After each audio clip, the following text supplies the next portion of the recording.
जोधपुर में गुलामुद्दीन ने अनीता को मारने का प्लान बनाया तो दिल्ली में एक नाबालिग ने ऐसी साजिश रची जिसने दिल्ली पुलिस को भी चौंका कर रख दिया। दीपावली के दिन जाकर मिलन, पैर छूकर आशीर्वाद लेना, फिर गोली मार देना। दिल्ली में जो क्राइम बड़े बड़े नामी गैंगस्टर करते हैं वो काम अब नाबालिग कर रहे हैं। आपके लिए यकीन करना थोड़ा मुश्किल होगा, एक 17 साल का लड़का शार्प शूटर को हायर करता है, फिर उसको सुपारी देता है और अपनी आंखों के सामने लाइव मर्डर देखता है। दिल्ली अब डराने लगी है। स्कूटी रोकी, पैर छुए और 5 गोलियां दाग दी।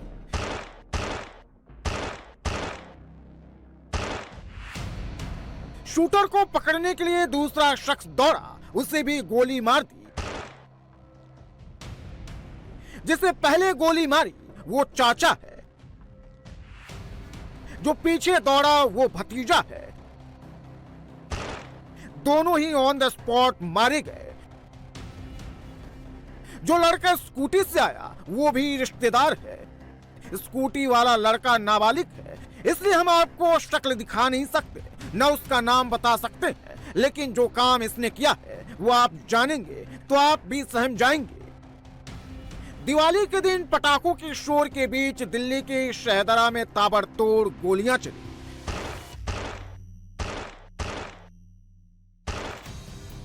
छह राउंड गोलियां चली, 2 लोगों की मौत हुई, 1 घायल हो गया। वारदात से जुड़ा सीसीटीवी फुटेज सामने आया है, जिसमें डबल मर्डर की पूरी वारदात कैमरे में कैद हो गई है। गली में पटाखों की लड़ियां बिछी है। पीला कुर्ता पहने जो लड़का पटाखे को जलाने की कोशिश कर रहा है उसका नाम ऋषभ है। ऋषभ पटाखे में आग लगाने की कोशिश कर रहा है, लेकिन जब पटाखे जल नहीं पाते तो दरवाजे पर खड़ा एक और शख्स बाहर आता है।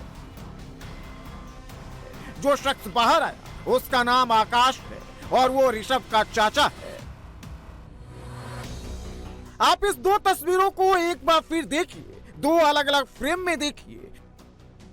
जब आकाश अपने घर से बाहर निकलकर गली में आते हैं तो फ्रेम में एक शख्स की एंट्री होती दिखती है।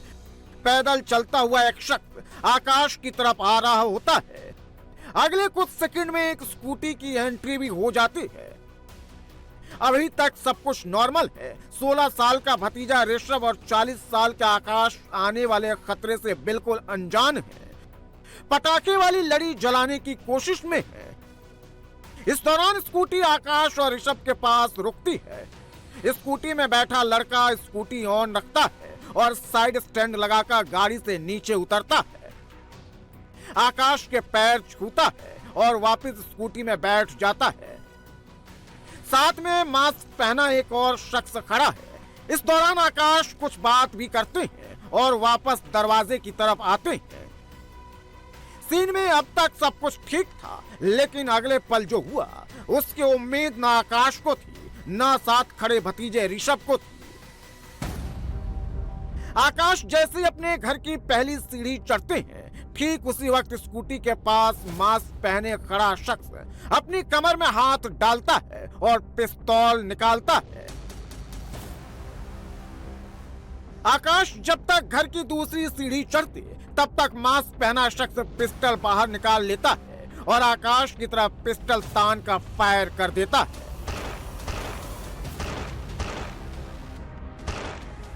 इसके बाद शूटर घर के अंदर की तरफ बढ़ता है और ताबड़तोड़ फायरिंग शुरू कर देता है। शूटर को आकाश बाहर की तरफ धक्का देता है और जमीन पर गिर जाता है। को निकाली उसने और मारने लग गया। ये रहा वो लड़का, ये रहा वो, इसने मारनी चालू कर दी। इसने बोला मारो, मारने लग गए, मार के चले गए दोनों स्कूटी पे। जब ये पूरी वारदात हुई तब चारों तरफ पटाखों का शोर था, इसलिए जब तक पटाखा जला रहे ऋषभ को कुछ समझ आता तब तक आकाश पर 5 फायर हो चुके थे। फायर होते ही स्कूटी सवार भी भागा, शूटर भी भागा और इनके पीछे पीछे आकाश का भतीजा ऋषभ भी दौड़ा, लेकिन इस दौरान ऋषभ पर भी गोली फायर हुआ और उसकी मौत हो गई। दो लोग आए थे, एक उसके साथ टोपी मास्क पहन के, उसने आया, उसने उससे बोला मार, चला, उसने गोलियां चला दी धड़ाधड़। मैं यहाँ था, वो मेरा छोटे भाई के लग गई, उसका ऑपरेशन चल रहा है, मेरा एक भाई यहाँ गया। वो अच्छा, क्या बोला उससे पहले? पैर छुए या कुछ और? उसने क्या पैर छुए, उसका देखो लड़का था, उसने बोला मार, वो चलाने लग गया। आकाश कौन है आपके? पापा। अच्छा, और ऋषभ कौन है? मेरा भाई, ताऊ का लड़का, छोटे भाई के भी लगे। अच्छा। हमारा रिश्तेदार ही है, पर वो हमारा उनसे कोई लेना देना नहीं है। पहचानते हो? शक्ल पहचानते हो उनकी? क्या है?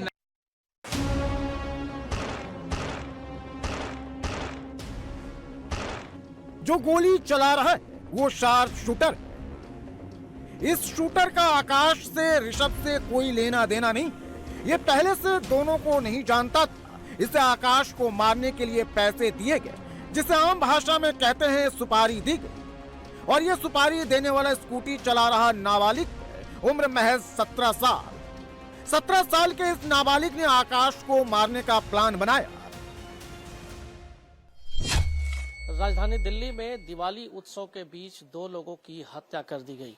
पूर्वी दिल्ली के शाहदरा इलाके में सनसनीखेज इस वारदात को अंजाम दिया गया है। मैं इस वक्त घटनास्थल पर हूं और ठीक इसी जगह पर स्कूटी सवार दो लोग आए और जब परिवार के लोग यहां पर दिवाली मना रहे थे, पटाखे जला रहे थे, उसी बीच यहां पर आके वारदात को अंजाम देकर बहुत ही आसानी से वो यहां से फरार हो गए।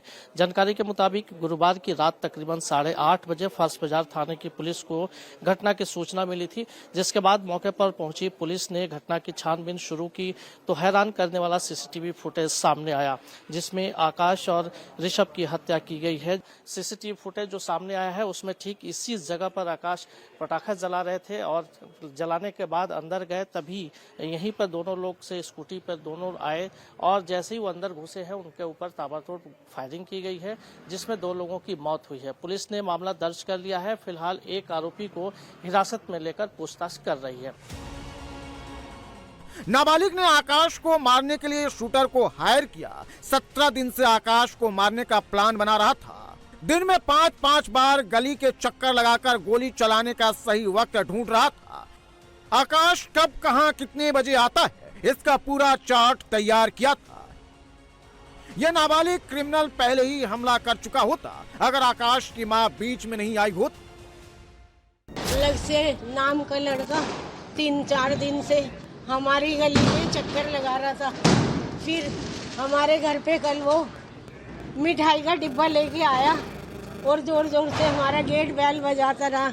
मैंने ऊपर से देखा कि कौन है, तो मुझसे कहता है अम्मा मैं हूँ। मैंने कहा हाँ। कह रहा ये ले लो, नीचे आ जाओ।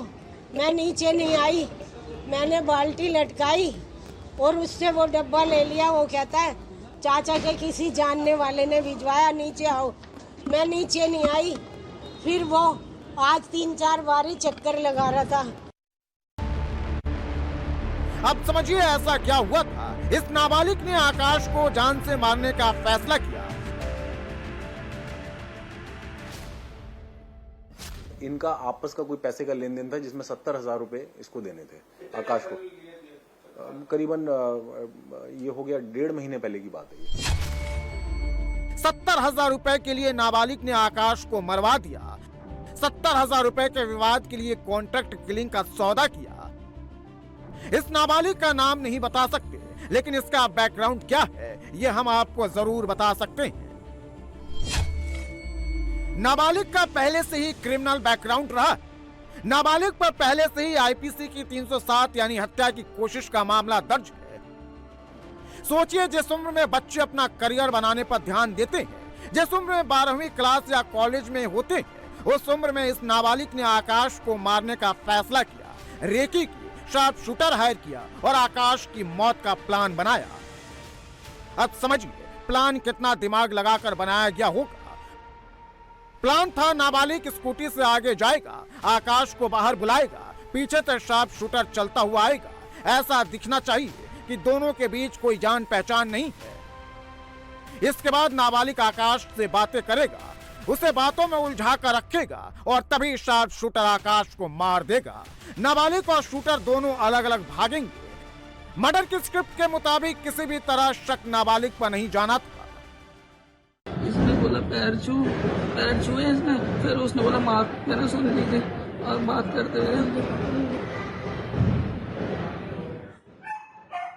देख लो भाई, पूरी रिकॉर्डिंग है, पुलिस ने डिलीट कराई है हमसे रिकॉर्डिंग, अब दोबारा कर रहे हैं, बहुत मुश्किल से निकाली। देखो निकाली उसने और मारने लग गया, ये रहा वो लड़का, ये रहा वो, इसने मारनी चालू कर दी, इसने बोला मारो, मारने लग गया। लेकिन ये क्रिमिनल नाबालिग भूल गया था, पुलिस वहां से सोचना शुरू करती है जहां से अपराधी सोचना बंद करते हैं। नाबालिग हमने एक इसमें सीसीएल को हमने अप्रीहेंड किया है इसके अंदर, और उसकी इनके साथ रिश्तेदारी इस तरीके की है जैसे दूर की रिश्तेदारी होती है, मतलब ऐसे डायरेक्ट रिश्तेदारी नहीं है कोई, तो दूर की रिश्तेदारी है। दूर की रिश्तेदारी में ये इनको चाचा चाचा चाचा चाचा बोलता था, इनकी वैसे अदरवाइज इससे ज्यादा कोई ना तो मिलना है ना जुलना है, उस तरीके की कोई चीज नहीं।